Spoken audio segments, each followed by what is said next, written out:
Өзүнүкүнөн кошпойдуң?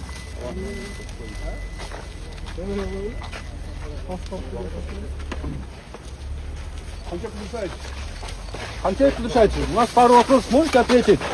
Вот вы были главой ГФНД. Вот такая группа лиц, вот, По письму 75. вот кто возили лимузин, такие лица были, да? Что вы можете сказать, как вы не заметили, что собралась такая группа лиц? Можете прокомментировать? Что?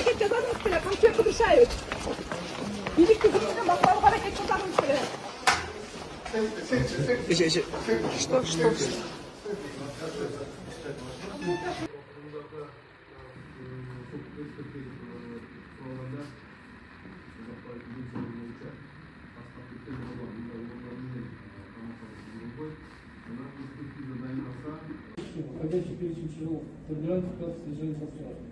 Имеется медицинское противопоказание для дальнейшего движения закона, на который указал сам суд. Прошу рассмотреть. Поскольку суд уже признал отсутствие заключения экспертизы препятствием для изменения меры пресечения, то следовательно, после такого вывода отказ в назначении самой экспертизы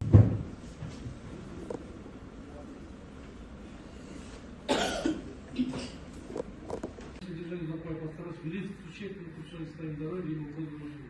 Нуждается ли узаконов постановления медицинского? Сотто катышуучулардын тараптарын тең туруп сактоо сиздин милдетте. Анан мына канча процесс болду.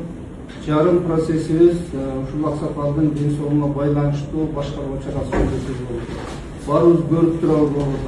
Өткөндө мына Дыйканбай аксакалга жүйлөнүп процесске отурду.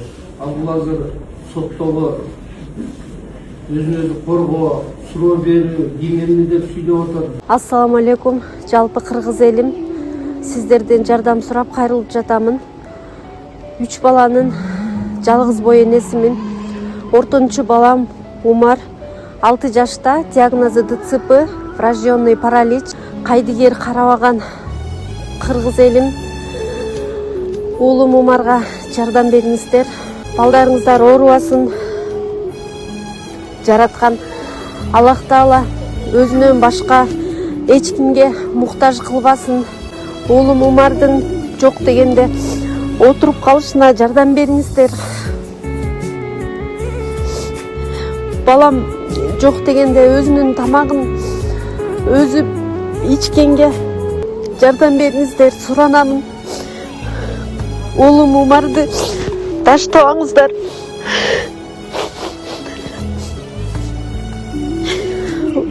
Учурда балам лечение алып жатат. Баламдын алган лечениясы токтоп калбаш үчүн жардам кылып бериңиздер, суранамын.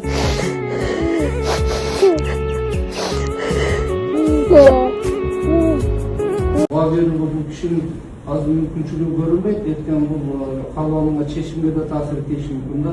Ошондуктан бардыгыбыз кызыктарбыз, мен да кызыктармын. Сот тез каралып өтүшүнө. Сотты тез жылдырабыз десе, соттук медициналык экспертиза дайындап берин, карасын врачтар, үй камагына чыгарыңыз, дарылансын, келгилерге катышып соттун анықтаныңыз жакшы да. Ошондуктан адвокаттын өтүнүшүн толук колдойм. Колдоп бериңиз, сот эрте бүтүрөбүз десе. Баарыбызга белгилүү болгондой, мынакей сот жараяны башталган 2026-18 айынан бери толук кандуу 2 гана жолу процесс болду да. Ага себеп ушул маселе күнүгө ар бир сот жараянында көтөрүлөт.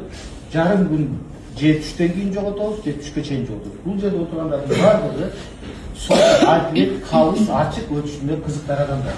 Жана ошол учурда тез арада бул ишке жыйынтык чыгарыш керек. Себеби бул тарыхый сот жараяны.